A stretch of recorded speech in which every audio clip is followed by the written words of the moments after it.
এসো দেশ বদলাই পৃথিবী বদলাই এই প্রতিপাদ্য নিয়ে নাটোরের তারুণ্যের উৎসব 2025 উদযাপন অংশ হিসেবে শব্দ দূষণের ক্ষতিকর দিক ও প্রতিরোধের সচেতনতামূলক বর্ণাঢ্য শোভাযাত্রা ও আলোচনা সভা অনুষ্ঠিত হয়েছে। এ উপলক্ষে বুধবার বেলা 11টার দিকে জেলা প্রশাসক এবং পরিবেশ অধিদপ্তরের আয়োজনে নাটোর কালেক্টরেট ভবনের সামনে থেকে এক বর্ণাঢ্য শোভাযাত্রা বের করা হয়। শোভাযাত্রাটি প্রধান সড়ক প্রদক্ষিণ করে পুনরায় কালেক্টরেট ভবনে এসে শেষ হয়। পরে জেলা প্রশাসক সম্মেলন কক্ষে এক আলোচনা সভা অনুষ্ঠিত হয়। জেলা প্রশাসক আসমা শাহিনের সভাপতিত্বে এ সময় উপস্থিত ছিলেন অতিরিক্ত জেলা প্রশাসক সার্বিক রওশন আলী, পরিবেশ অধিদপ্তরের সহকারী পরিচালক রফিকুল ইসলাম, পুলিশ ইন্সপেক্টর সাইদুর রহমান সহ ছাত্রছাত্রী, ড্রাইভার ও পরিবেশ কর্মীরা উপস্থিত ছিলেন। এ সময় বক্তারা বলেন, পরিবেশ দূষণ বর্তমানে এক অসহনীয় মাত্রায় পৌঁছেছে। নানাভাবে আমাদের পরিবেশ দূষিত হচ্ছে।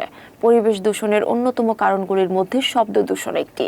বর্তমানে ঢাকা শহরের শব্দ দূষণ যে পর্যায়ে অবস্থান করছে তা খুবই আশঙ্কাজনক।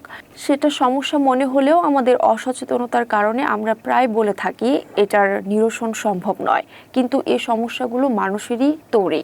আমরা একটু সচেতনতা অবলম্বন করলেই এই সমস্যা নিয়ন্ত্রণ করা সম্ভব।